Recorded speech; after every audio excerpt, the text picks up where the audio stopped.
안녕하십니까. 고독한 낭독회에 와주신 여러분들 반갑습니다. 오늘 고독한 낭독회에서는요, 누구나 한 번쯤은 읽어야 할 사서삼경이라는 책 준비하였습니다. 사서삼경은 7권의 책을 한데 묶어 읽혀는 말로 사서는 논어, 맹자, 중용, 대학을, 삼경은 시경, 서경, 역경을 의미하는데요. 이로써 사서삼경에는 인과 예, 효와 충절, 믿음과 우애, 지식과 탐구 등 사람이 살아가면서 알아둬야 할 것이 총망라되어 있다고 말할 수 있겠습니다. 네, 그 중에서도 오늘 읽어드릴 누구나 한 번쯤은 읽어야 할 사서삼경이라는 책은요, 어렵게 느껴지는 사서삼경을 책 한 권으로 쉽게 시작할 수 있는 입문서의 역할을 해줄 거라 생각이 드는데요. 사서삼경이라는 방대한 양에 대해서 전부 전달해드릴 수 없기에 여러분들도 기회가 되신다면 낭독회를 들어보시고 한번 읽어보시는 것 또한 추천해드리고 싶네요. 네, 그럼 누구나 한 번쯤은 읽어야 할 사서삼경, 오늘 고독한 낭독회에서 잠시 만나보시죠.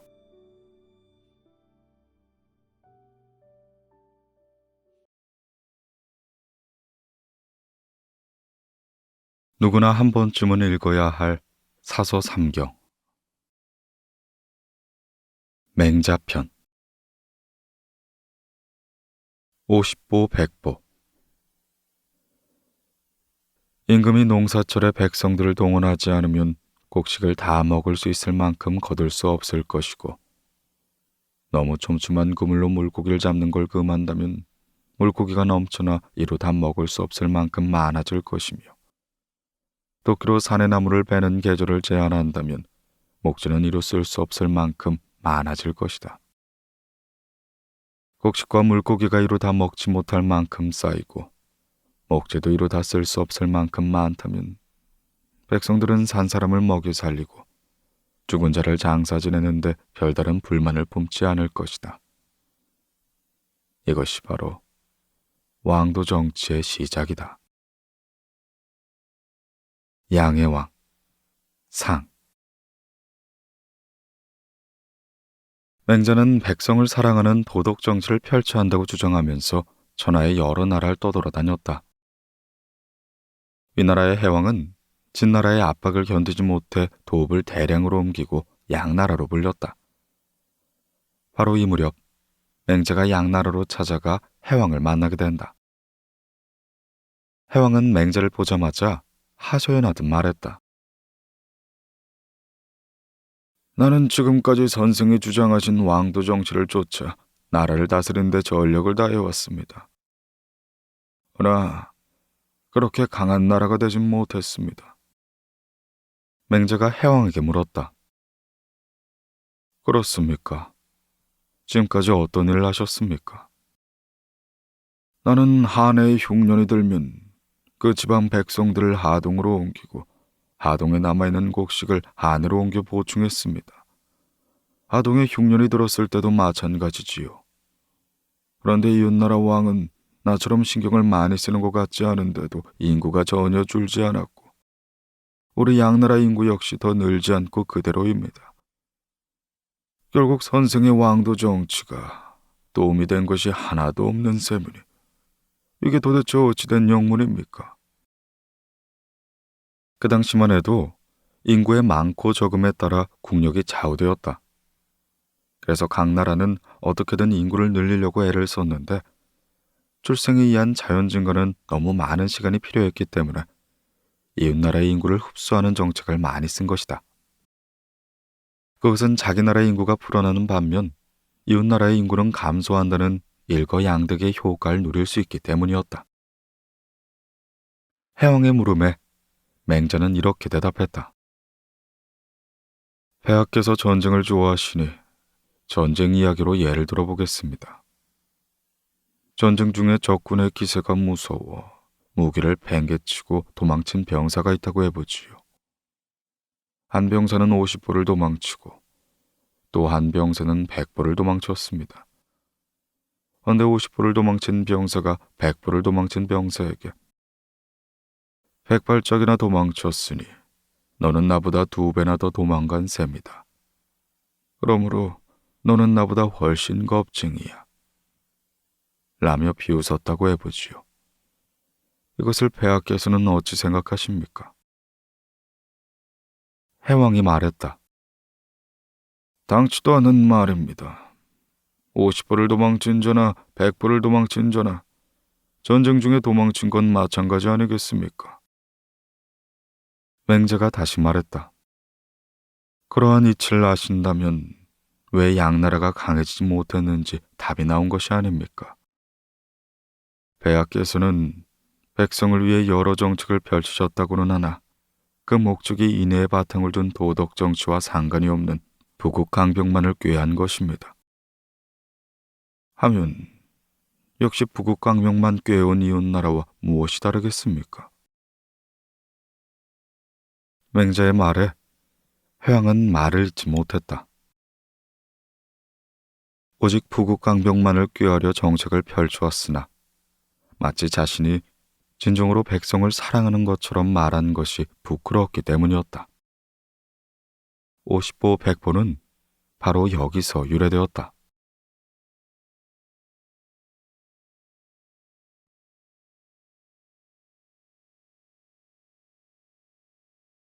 인자무적. 어진이에겐 대적할 자가 없다. 이 말은 어느 나라의 임금이건 의심할 여지가 없으므로 반드시 인으로서 백성들을 다스리기에 힘써야 할 것이다. 양의 왕, 상. 양나라 해왕은 동쪽에 있는 제나라와 전쟁을 벌인 결과 대패했을 뿐만 아니라 큰아들까지 잃게 되었다. 또한 서쪽의 진나라에는 700리나 되는 땅을 빼앗겼으며 남쪽으론 초나라의 참패를 당하는 수모를 겪었다. 해왕이 맹자에게 말했다. 정말이지 창피해서 몸둘 바를 모르겠습니다. 이 수모를 반드시 씻어야겠는데 어찌하면 좋겠습니까? 맹자는 해왕이 아직 왕도를 펼치기엔 부족한 점이 많다고 생각한 나머지 그 방법을 조목조목 일러주었다. 제나라에서 장자를 이루신 것은 매우 애석한 일입니다.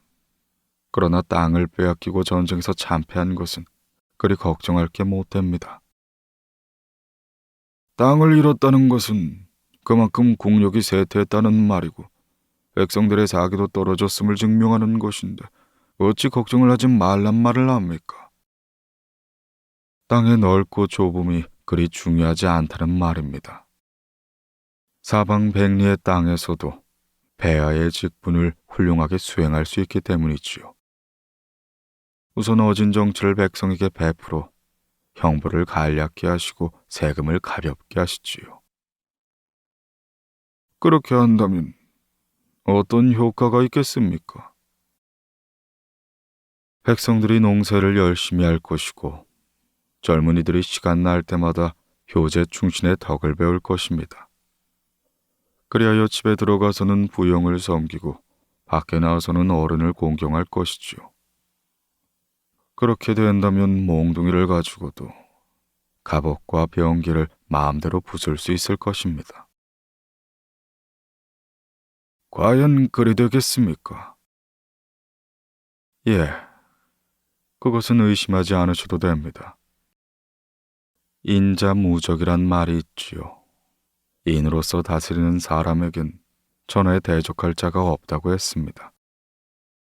이제부터 인으로 백성들을 다스린다면 지금까지 겪으신 수모는 깨끗이 씻어내는 지름길이 될 겁니다.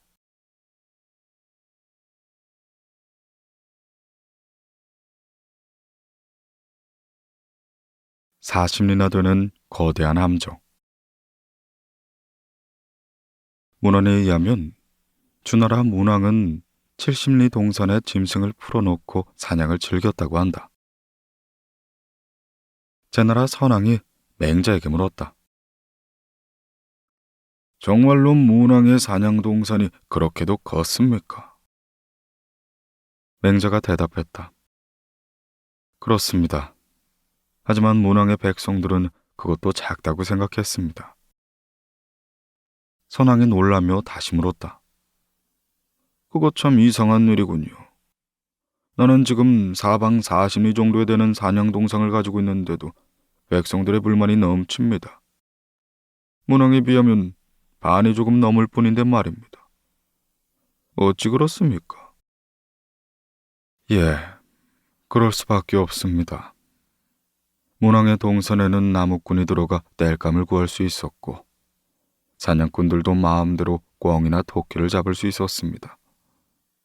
즉 문왕의 동선에는 누구나 들어가 원하는 걸 취할 수 있었으니 당연히 작다고 느낀 것입니다. 아니, 아무나 다 들어갈 수 있었단 말입니까? 예. 그러나 제가 듣기엔 제 나라의 동선은 출입이 철저하게 금지되어 있다고 하더군요. 폐하의 동산 안에서 사슴을 죽인 자는 살인한 자와 마찬가지로 처벌한다고 들었습니다. 그렇다면 폐하께서는 40리나 되는 큰 함정을 파놓은 것이나 마찬가지 아니겠습니까? 맹자의 말에 선왕은 입을 굳게 다물었다. 40리에 이르는 거대한 함정이 나라 안에 있으니 백성들이 동산을 넓다고 생각하는 것이 당연한 일이 아니겠습니까?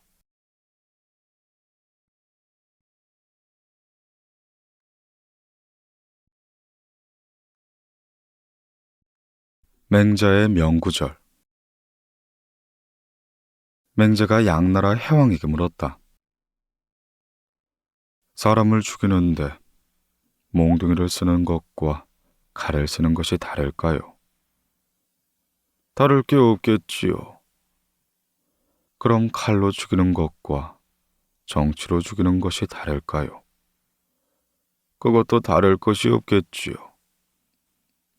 임금의 주방엔 맛있는 고기가 있고 마국간엔 살찐 말이 있지만 백성은 굶주려 얼굴에 핏기가 없고 들에는 굶어 죽은 시체가 뒹굴고 있다면 이는 짐승을 충동질하여 사람을 잡아먹게 하는 것과 다를 바가 없습니다.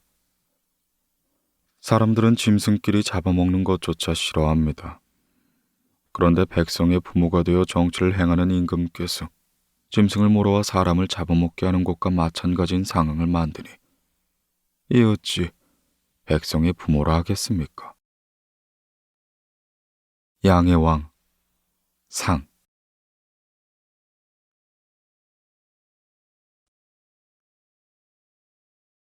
맹자가 해왕에게 물었다. 어떤 사람이 말하기를 자신의 힘은 3,000근이나 나가는 물건을 들어올릴 수 있어도 새털 하나는 들어올리지 못하고 자신의 시력은 새나 짐승의 솜털까지 구별할 수 있으나 수레에 가득 실린 남은 볼 수 없다고 말한다면 이 말을 믿을 수가 있습니까? 해왕이 말했다. 그야 당치도 않는 말이지요. 예, 지금 폐하의 은혜는 능히 금수에게까지 미칠 정도이지만 그 은혜가 백성들에게 미치지 못하는 것은 왜 그렇겠습니까? 새털 하나를 들어올리지 못하는 것은 힘을 쓰지 않기 때문이지 힘이 없어서가 아닙니다. 또한 수레에 가득 실은 나무가 보이지 않는 것은 그 뛰어난 시력을 쓰지 않기 때문이지 못 보는 것이 아닙니다. 이렇듯 백성들이 안심하고 생활할 수 있도록 보호하지 못하는 것은 폐하께서 은혜를 베풀지 않기 때문이지요. 폐하께서 훌륭한 왕이 못 되신 것은 단지 안 한 것이지 될 수 없기 때문은 아닌 것입니다. 하지 않는 것과 못하는 것은 어떻게 다릅니까? 태산을 끼고 부캐를 뛰어넘는 일에 대하여 어떤 사람이 나는 못한다고 한다면 이것은 정말 못하는 것입니다. 허나 노인을 위해 나뭇가지 하나를 꺾는 일을 나는 못한다고 말한다면 이것은 하지 않는 것이지 못하는 건 아니지요. 양의 왕, 상.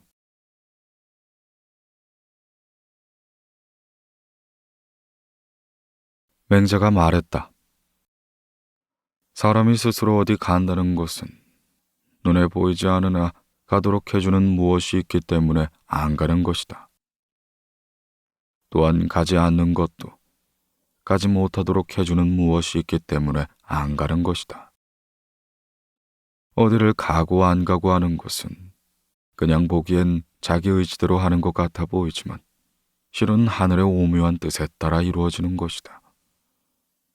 그러므로 내가 노나라 임금을 만나지 못하는 것은 온전히 하늘의 뜻에 따라 이루어진 일인 것이다.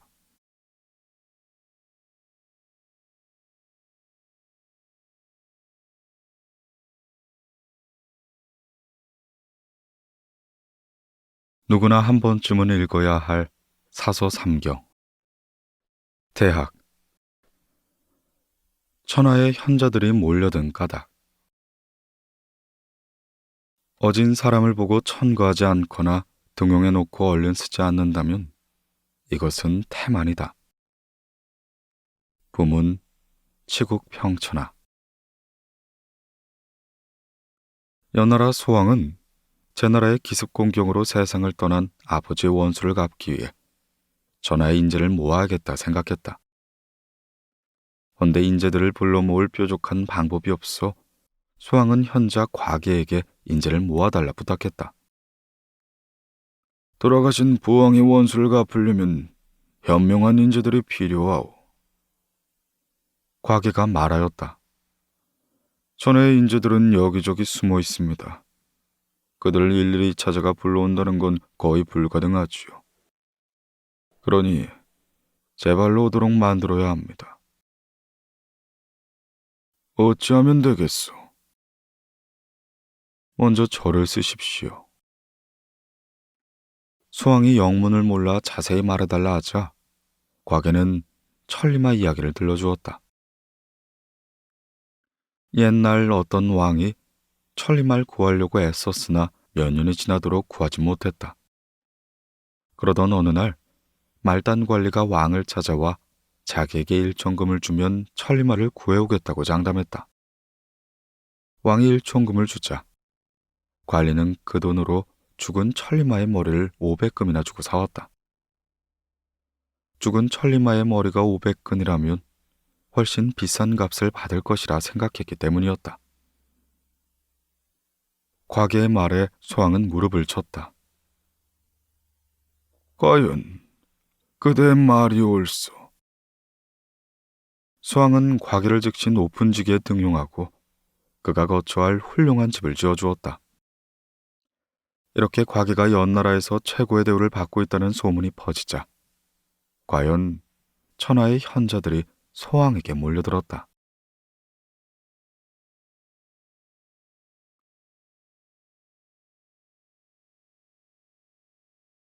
코를 베인 여인.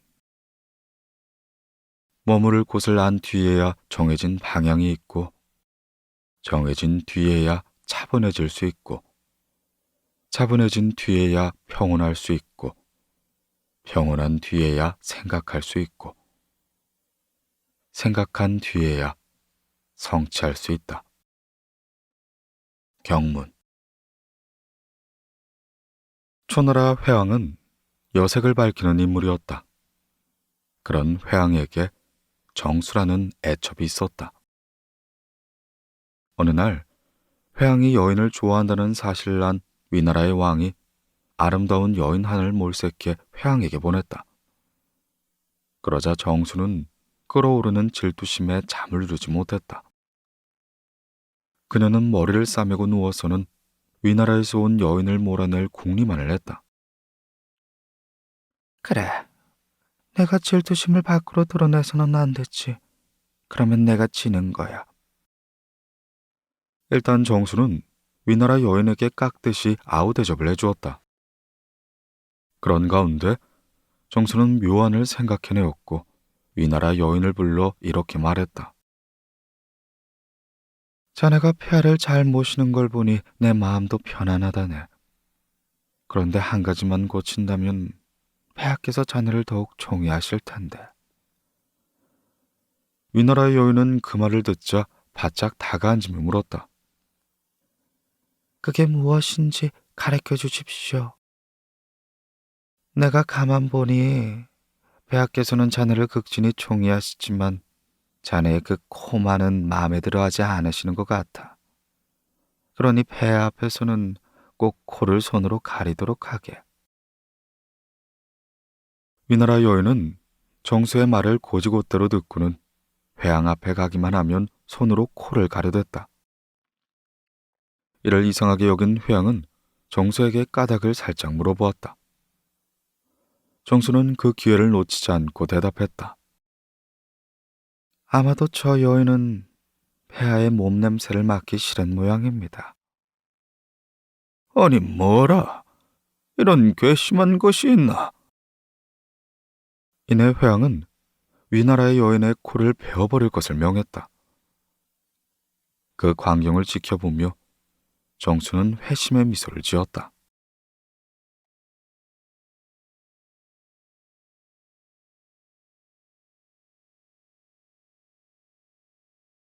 신발은 누가 신는 것인가? 사물엔 근본과 말단이 있고 일에는 끝과 시작이 있으니 먼저 할 것과 나중에 할 것을 구별할 줄 알면 이것이 곧 도에 가까운 것이다. 경문. 정나라에 하나만 알고 둘은 모르는 미련한 사람이 살고 있었다. 그는 성격이 매우 고집스러운 데다 의심만 하는 고약한 버릇이 있어서 무엇을 가르쳐줘도 도무지 그걸 믿으려 하지 않았다. 하루는 그가 툇마루에 앉았다가 신발이 다 떨어진 걸 보고 중얼거렸다. 에휴, 신발을 하나 사야겠구만. 오늘은 장이 열리지 않으니 다음에 장이 열리면 가야겠어. 아니 근데 내가 신발을 사는 걸 잊어버리면 어떡할까? 그는 한참을 궁리하다 종이에 자기 발과 똑같은 크기의 그림을 그려 잘 보이는 벽에 붙여놨다.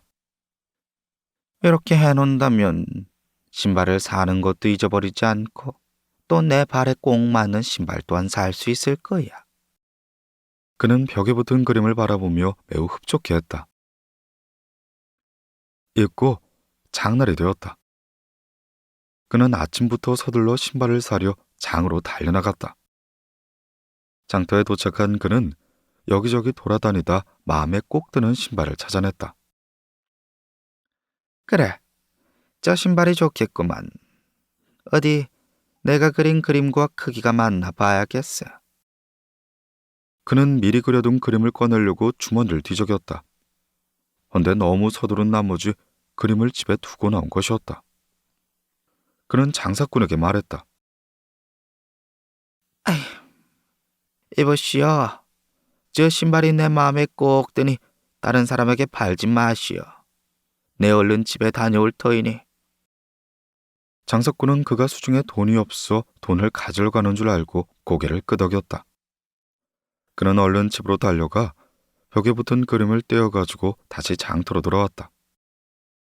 그러나 그가 돌아왔을 때는 이미 그 신발은 팔린 뒤였다. 그는 버럭 화를 내며 장사꾼에게 말했다. 아니, 내가 팔지 말라고 했는데 왜 파신 거예요? 장사꾼이요. 돈만 받으면 누구에게 물건은 파는 법인데 뭘 그걸 가지고 그리 화를 내시오. 그래, 돈은 가지고 오셨소. 돈이라뇨? 나는 돈은 얼마든지 있었단 말이오. 돈이 있었는데 집에는 왜 다녀온 거라 한 것이오? 이 그림을 가지러 갔었어.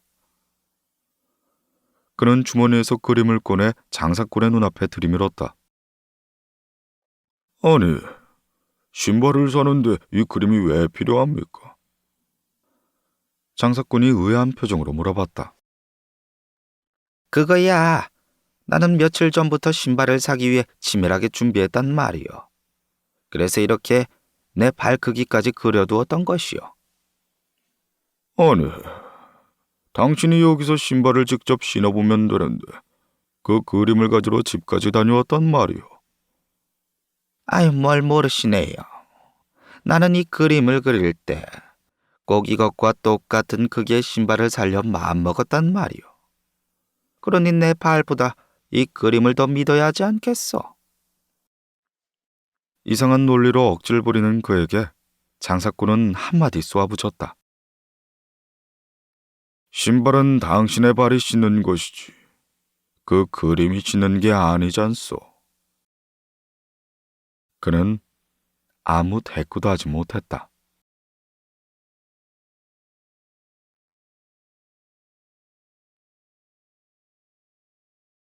맹탕이 된 술.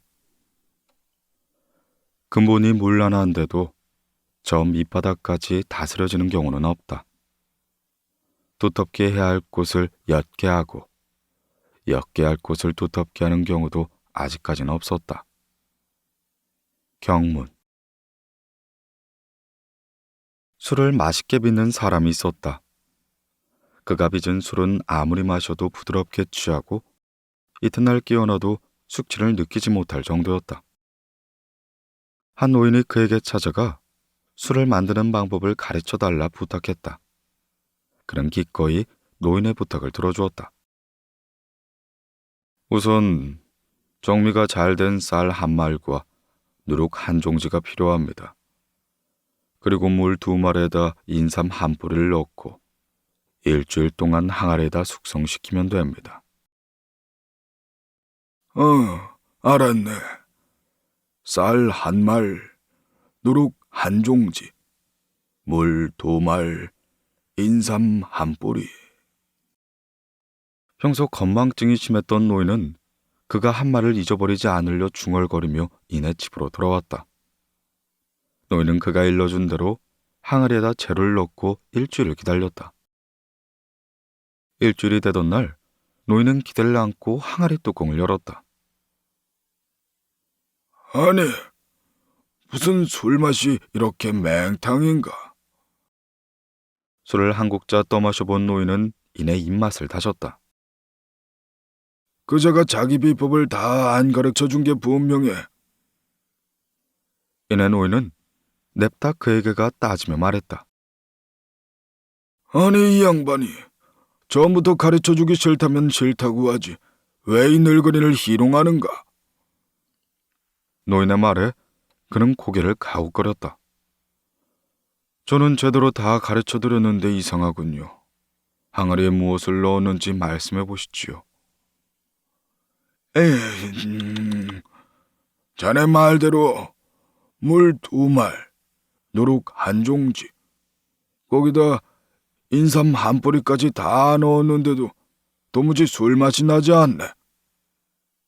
항아리에 넣은 게 그게 전부란 말입니까? 그럼 자네가 알려준 게 그것이지 않나? 그거 참 이상하군요. 그럴 리가 없는데.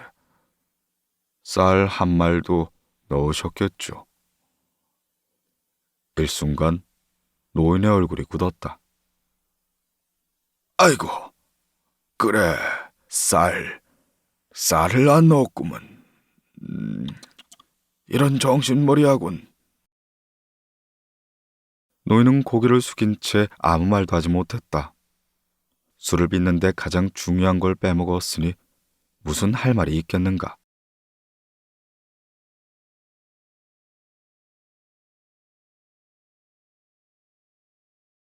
대학의 명구절. 대학의 목적은 밝은 덕을 밝히는 데 있으며 백성을 새롭게 하는 데 있고 가장 훌륭한 선에 머무르는 데 있다.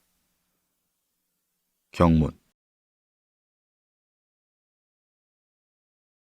예로부터 밝은 덕을 천하에 밝히려는 사람은 먼저 자기 나라를 다스렸고 나라를 다스리려는 사람은 먼저 자기 집안을 바로잡았다. 자기 집안을 바로잡으려는 사람은 먼저 자기 몸을 닦았고 자기 몸을 닦으려는 사람은 먼저 자기 마음을 바로 세웠다. 자기 마음을 바르게 세우려는 사람은 먼저 자기 의지를 성실하게 하였고 자기 의지를 성실하게 하려는 사람은 먼저 삶을 최대한 넓혔다. 삶을 최대한 넓히는 최선의 방법은 사물을 탐구하는 데 있다. 경문. 이른바 자신의 뜻을 성실하게 한다는 것은 스스로 자신을 속이지 않는 것이다.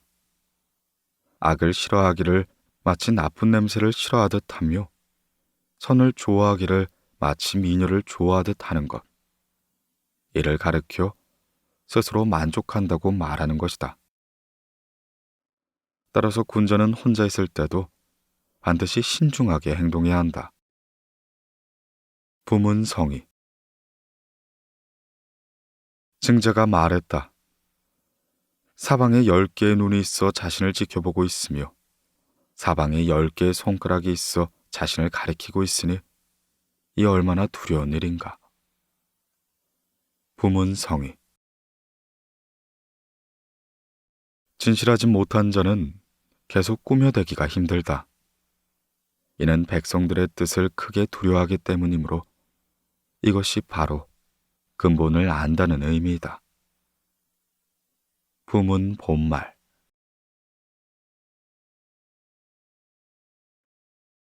남이 싫어하는 것을 좋아하고 남이 좋아하는 것을 싫어하는 것은 사람 본성에 어긋나는 짓이니 이는 반드시 재앙이 자신에게 미치고야 말 것이다.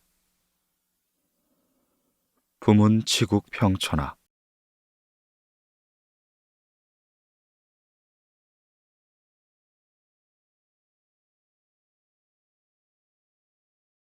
누구나 한 번쯤은 읽어야 할 사서 삼경. 논어편. 평생 학문의 뜻을 두고. 공자가 말했다. 나는 결코 나면서부터는 아는 사람이 아니다. 단지 옛것을 좋아하여 부지런히 구하는 사람일 뿐이다.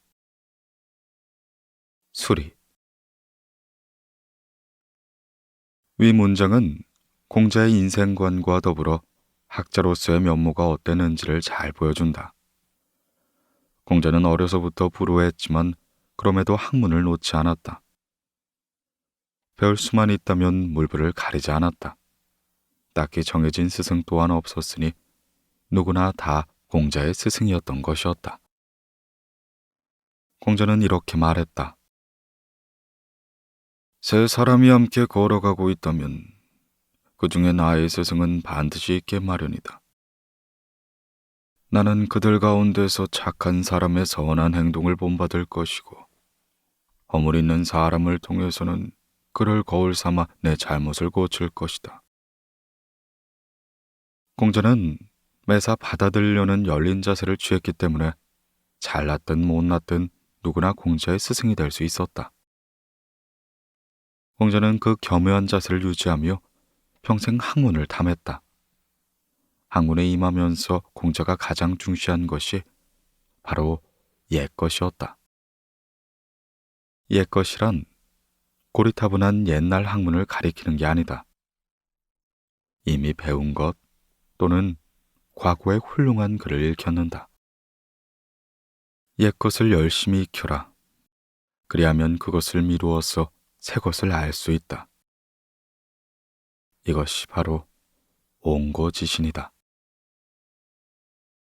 지나간 것을 제대로 알지 못하면 현재 벌어지고 있는 새로운 상황을 온전히 파악할 수 없다.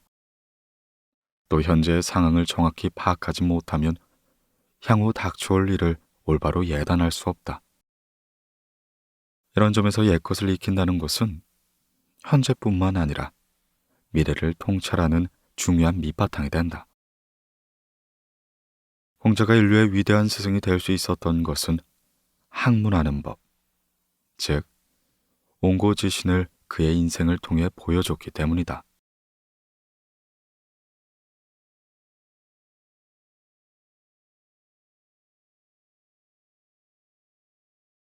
무덤만이 사람이 쉴 곳. 학문을 하다 실증이 난 제자 자공이 공자에게 말했다. 잠시라도 좋으니 좀 쉬었으면 합니다만.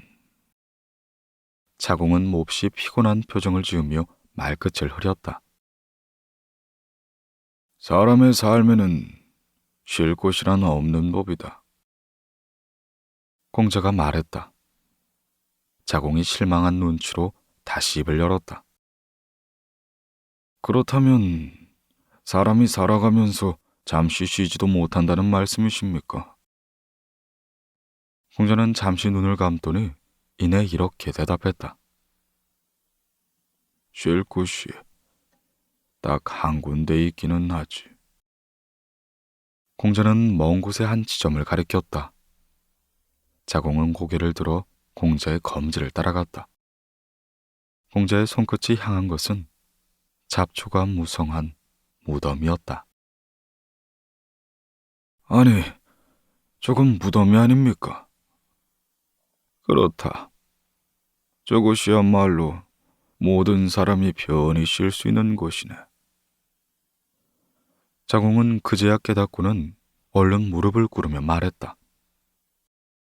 스승님, 제가 잘못했습니다. 잠시 게으름병이 도져 정신이 나갔나 봅니다.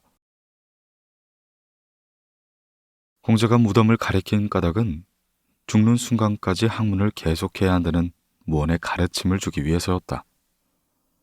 학문을 그만둔다는 것은 곧 숨을 끊는 일과 같으니 죽어서 눈을 감은 뒤에나 쉬라는 말이었다.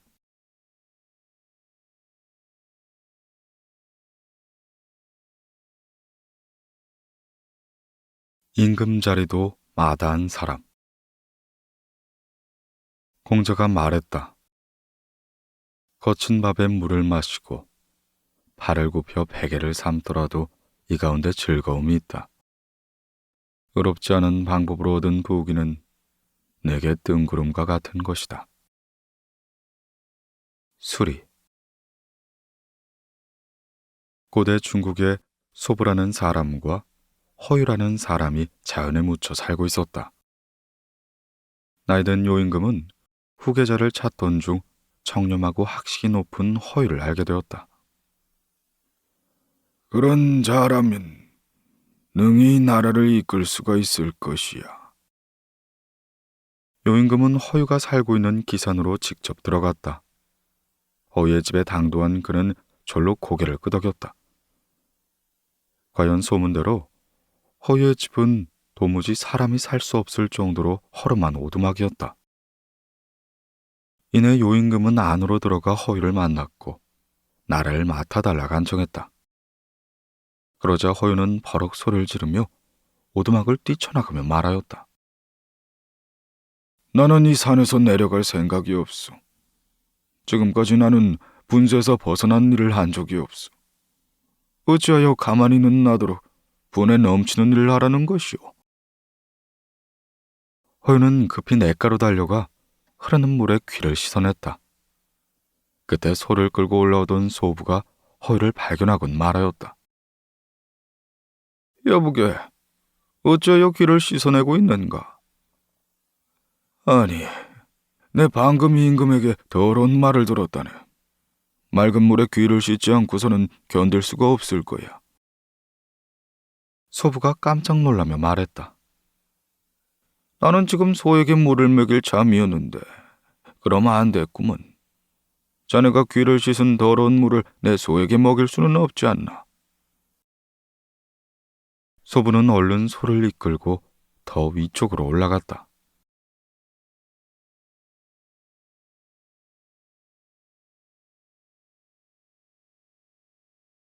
예로서 다스리는 나라. 공자가 말했다. 군자가 널리 학문을 배우고 그것을 예에 알맞게 가다듬어 실천한다면 좀처럼 정도에서 벗어나는 법은 없을 것이다. 옹야. 자로와 증석, 염류, 공소화 등 4명의 제자가 공자를 모시고 앉아 있었다. 공자가 제자들을 보며 말했다. 내 너희보다 나이가 많긴 하지만 지금부터 개의치 말고 내가 묻는 말에 각자의 생각을 말하거라. 평소 너희는 남이 자신의 실력을 알아주지 않는다며 원망을 많이 했다. 헌데 만약 어떤 사람이 너희의 실력을 인정해 주어 너희가 관직에 나가 나라를 다스리게 된다면 어찌하겠느냐. 먼저 자로가 나서서 말했다. 거대한 땅을 가진 나라가 강대국 사이에 끼어 전쟁의 위협에 시달리고 이로 인하여 백성들의 기근에 시달린다 해도 제가 이들을 다스린다면 3년 정도면 나라를 강하게 만들 수 있을 것입니다. 또한 백성들에겐 용기를 심어주고 바른 도가 무엇인지 깨닫게 할 수도 있을 것입니다. 자로의 대답을 듣고 공자가 빙긋이 웃고는 염류를 쳐다보았다. 너는 어찌하겠느냐? 염류가 대답했다. 저는 아직 자로처럼 거대한 나라를 다스릴 능력이 없고 그저 작은 땅을 다스리게 된다면 저 역시 3년 정도면 백성들의 생활에 부족함이 없도록 만들 수 있을 것 같습니다. 단지 예와 악의 진흥을 위해 유능한 군자의 힘을 빌릴 것입니다. 공자가 이번엔 공서와에게 묻자 그가 대답했다. 저는 관직을 맡아 그 일을 잘할 수 있을 것이란 말씀보단 그저 하고 싶다는 말씀을 드리고 싶습니다. 저는 종묘의 제사 때나 제후들이 모임을 갖는 자리에서 단정한 예복 차림으로 군주의 예식을 돕는 작은 벼슬 하나면 만족하겠습니다. 공자는 고개를 돌려 증석에게 물었다. 너는 어찌하겠느냐? 증석은 잔잔히 거문고를 타고 있다가 얼른 거문고를 밀쳐두며 대답했다. 저는 사형들의 생각과는 다릅니다. 공자가 말했다.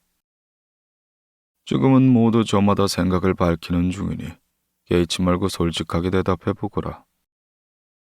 주저하던 증석이 잊고 입을 열었다. 저는 관직을 바라지 않습니다. 그저 화사한 봄날 따뜻한 옷을 만들어 입고 젊은이 대여섯 명과 동자 67명을 이끌고 맑은 물에 목욕을 한 뒤 무위에 올라 논을다가 시나 읊고 오면 좋겠습니다. 무란 기우제를 지내는 곳을 말한다. 증석의 말에 공자가 감탄했다. 그래, 나도 너처럼 하고 싶구나. 시간이 지나 세 사람이 돌아가고 혼자 남은 증석이 공자에게 물었다. 헌데 아까 스승님께서는 어찌하여 자로의 말을 듣고 웃으셨습니까? 공자가 대답했다. 다스리는 것은 예로 해야 하는 것인데 자로의 말에는 전혀 겸손함이 배어있지 않기 때문에 웃은 것이다. 증석이 다시 물었다. 염류가 말한 것은 나라가 아니지 않습니까? 비록 작은 나라라도 일단은 나라가 아니겠느냐. 그럼 공사가 말한 것도 나라를 다스리는 일입니까? 종묘의 제사와 제후들의 모임 자체가 나라를 다스리는 일이 아니고 무엇이겠느냐. 제후 옆에서 시중을 드는 작은 일 또한 역시 나라를 다스리는 일이라고 할 수 있다. 근데 그처럼 예의가 밝은 공서가 작은 벼슬을 한다면 어느 누가 그보다 예의가 밝아 큰 벼슬을 맡기겠느냐.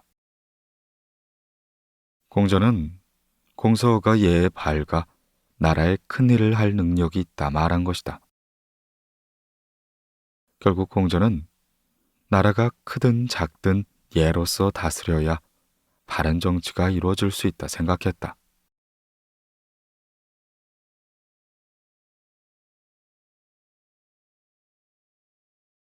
논어의 명구절. 공자가 말했다. 배우고 때때로 익히면 기쁘지 아니한가. 먼 곳에서 벗이 찾아오면 또한 즐거운 일이 아니던가. 남이 나를 알아주지 않아도 원망하지 않는다면 이 또한 군자다운 행동이 아니겠는가. 하기. 공자가 말했다. 남이 나를 알아주지 않는 것을 탓하지 말고 내가 남을 알아보지 못하는 것을 한탄해야 한다. 하기. 공자가 말했다. 나는 15세 때 학문의 뜻을 두었고 30세 때 학문의 모든 기초를 세웠으며 40세가 되어서는 어떠한 일에 대해서도 마음의 흔들림이 없게 되었다.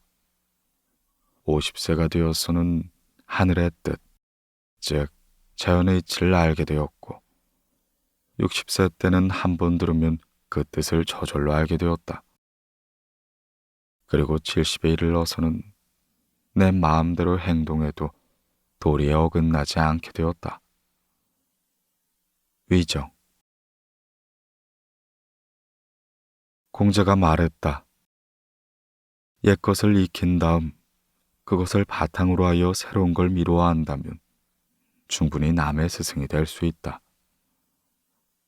위정.